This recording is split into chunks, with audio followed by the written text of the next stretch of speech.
Jai Gurudev, everybody. So today is day 4, and in this deeper explorations of truth of life, we have come to this beautiful point where today we are going to talk about Karma, Karmafal, the cause and the effect. Very interesting subject. So far we have covered that each individual soul is passing through its own journey of literally millions and millions of lifetimes, slowly changing bodies, yonis. Now, today we are here in front of each other. And even after we drop this body, that eternal journey will continue. In that journey, we have discussed about the importance of being in the human form. Only human beings have this fantastic opportunity of experiencing, exploring your own divinity within you. No other animal has that matured a system, neurological system, nervous system, cardiovascular system. All these beautiful systems of the body are matured enough for a soul to experience its own divinity. That opportunity is available only to human beings. And that is why I feel understanding your own role in this whole game of life and designing your life accordingly becomes so much more important. I'm saying the outer world pleasures, they are called tamasic pleasures, the people, situations or things, no matter how much ever you gather, it's not going to be able to give you anything. That's why it's called illusion, the Maya. The 5 sensory pleasures, the Rajasic Sukh, look how limited the pleasure connected with them is. All the 5 senses.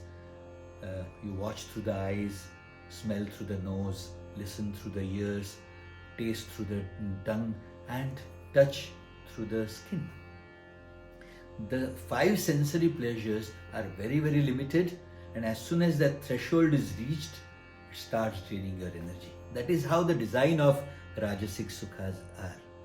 Now, the third Sukha, the Sattvic Sukha, is Sattvic pleasure, Sattvic Ananda, is where initially you will have to put an effort, you will have to discipline yourself, and then there is this humongous amount of energy and Ananda, bliss you can cultivate in yourself. And that happens through sadhana, satsang and seva.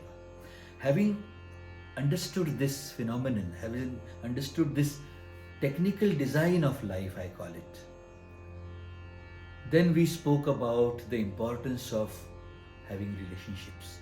If we are able to support each other in this process of life, if I support you and you support me, that togetherness has its own beautiful value.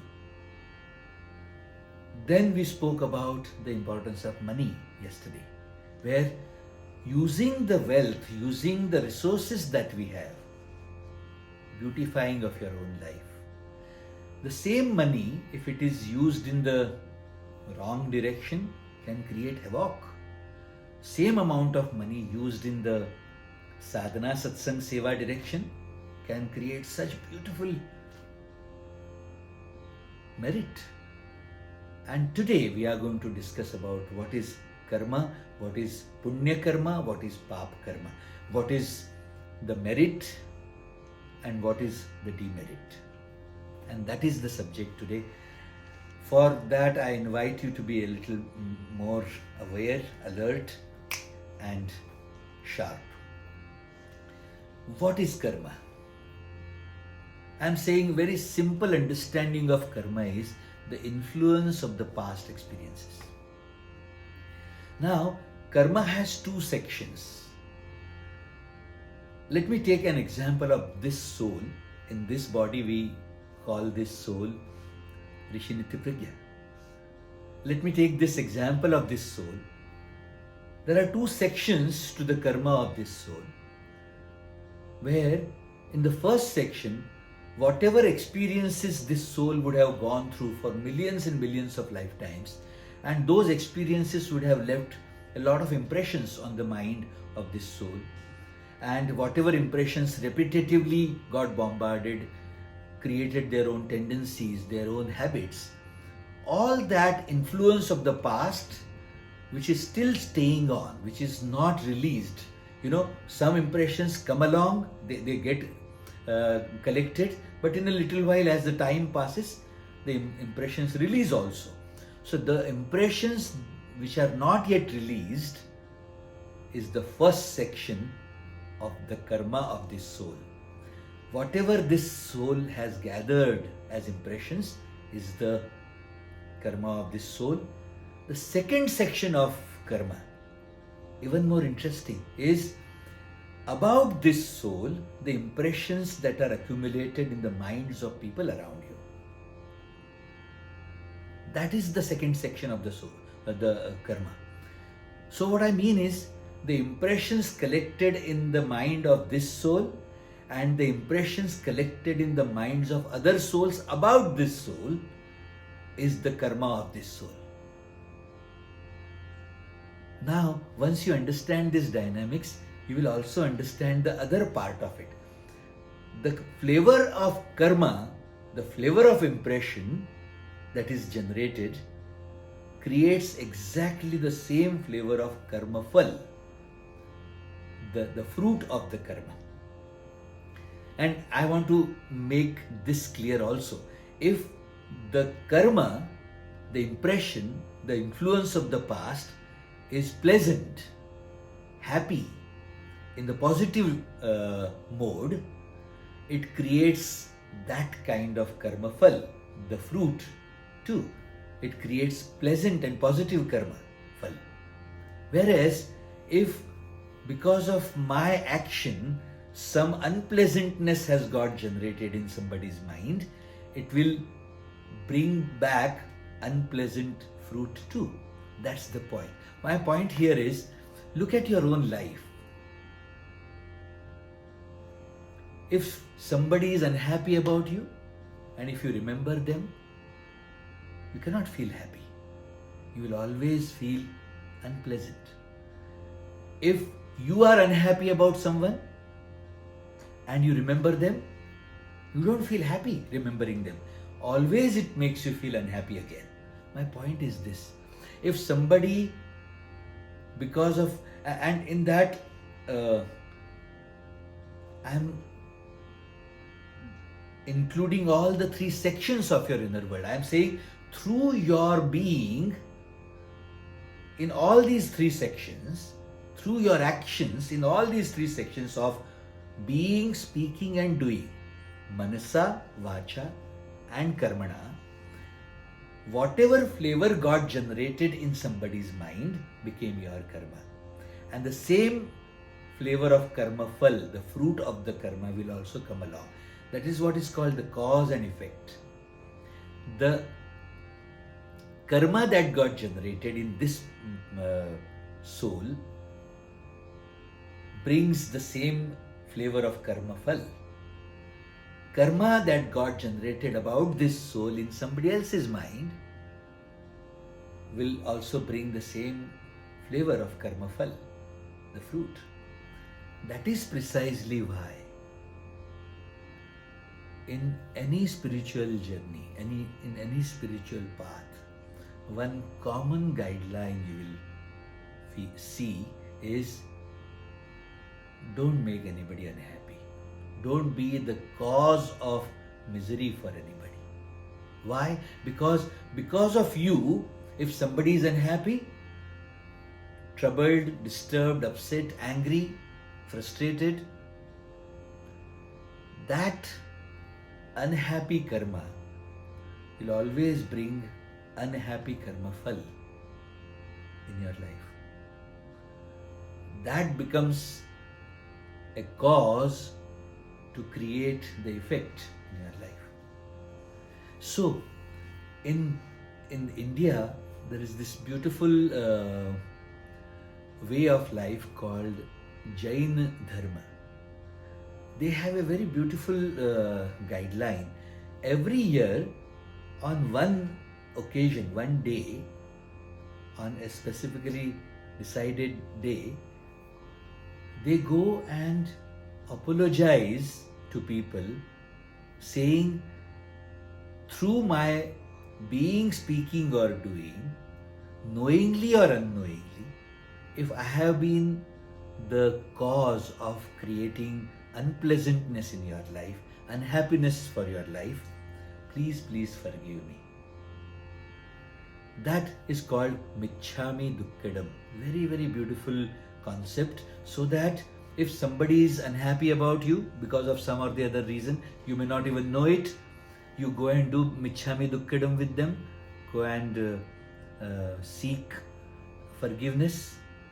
As soon as, you will see, as soon as somebody asks for forgiveness, even if you have a little tightness in your mind about them, that tightness releases immediately. You feel, oh, they have asked for forgiveness now, let us drop it. If somebody defends themselves all the time and they are not sincere enough to ask for forgiveness or say sorry, you feel even more tight with them, even more angry with them.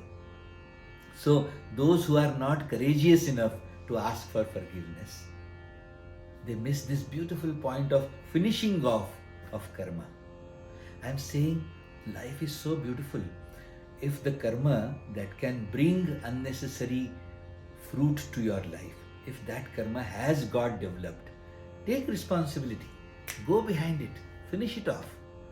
You know, in any spiritual path, in Gujarati language, there is a very beautiful proverb. They say the spiritual path, the path of full blossoming, is the path of a courageous person, a path of a powerful being within.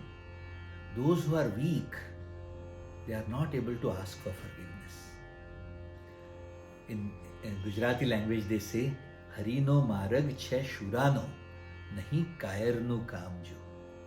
The path of Dharma, path of complete blossoming, is a path of courageous person. Now, I am saying, let us understand the Karma Karmafal and then go for even deeper truth, deeper layer of the truth, where we segregate the karma in two sections, Punya Karma and Pap Karma. Punya Karma is what we call merit, meritful karma.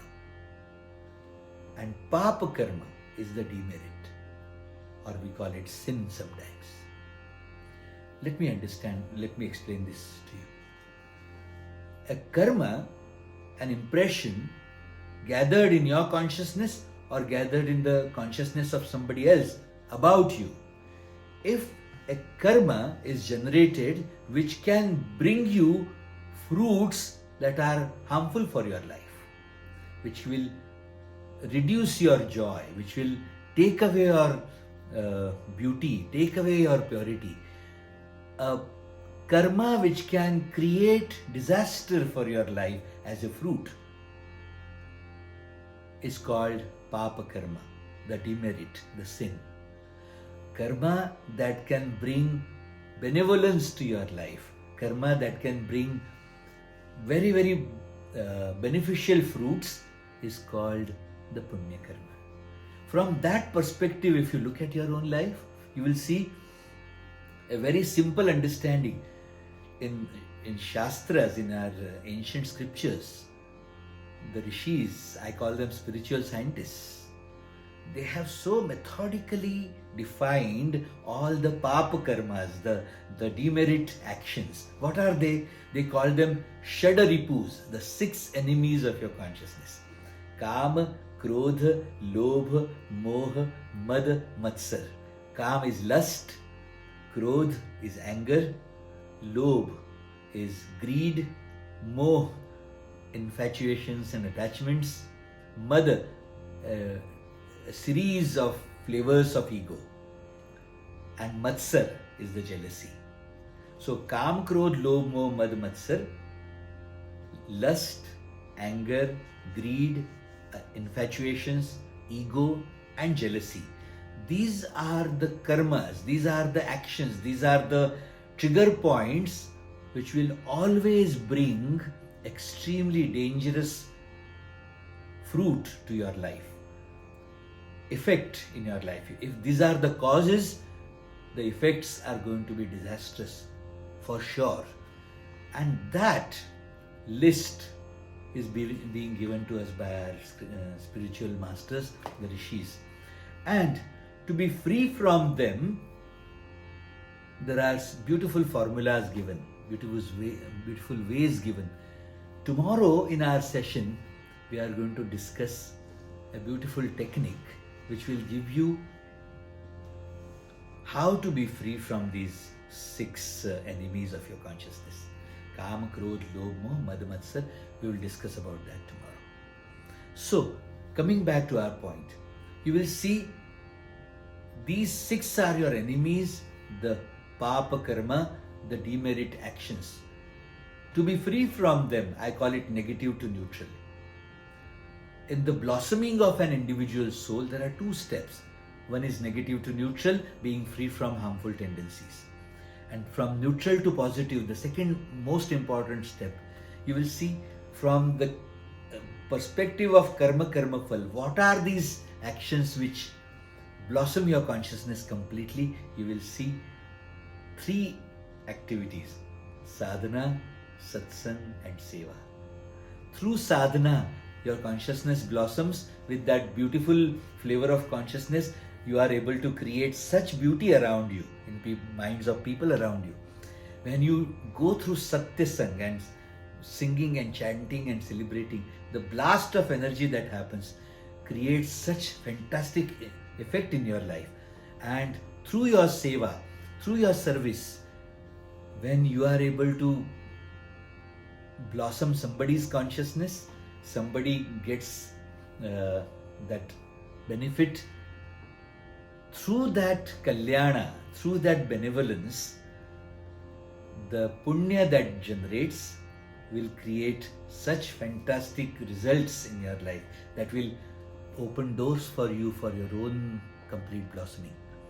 My point is, the karma, karma fal, the cause and the effect, this is the game of life. I am saying the effect of the past is karma. The tendencies that have been generated in your consciousness are karma. The flavors of ego that have got accumulated in your consciousness is your karma again. Let us understand the karma. And to understand this better, I have explained all this in very, very deep details in this new book that I have written, Celebrating Life. Please book your copy. Let me synopsize what we have covered so far. There are 2 sections of karma. The impressions gathered by a particular soul in its own consciousness is the karma of that particular soul. The impressions gathered by other souls about this particular soul is also a karma of this soul. The kind of karma that gets created, the same kind of karma fal, the fruit of the karma that comes along. So, the crux of spirituality, I would say, is take responsibility of keeping your mind free from any unpleasantness about anybody. If some unpleasantness, some negativity gets accumulated, be courageous and drop it.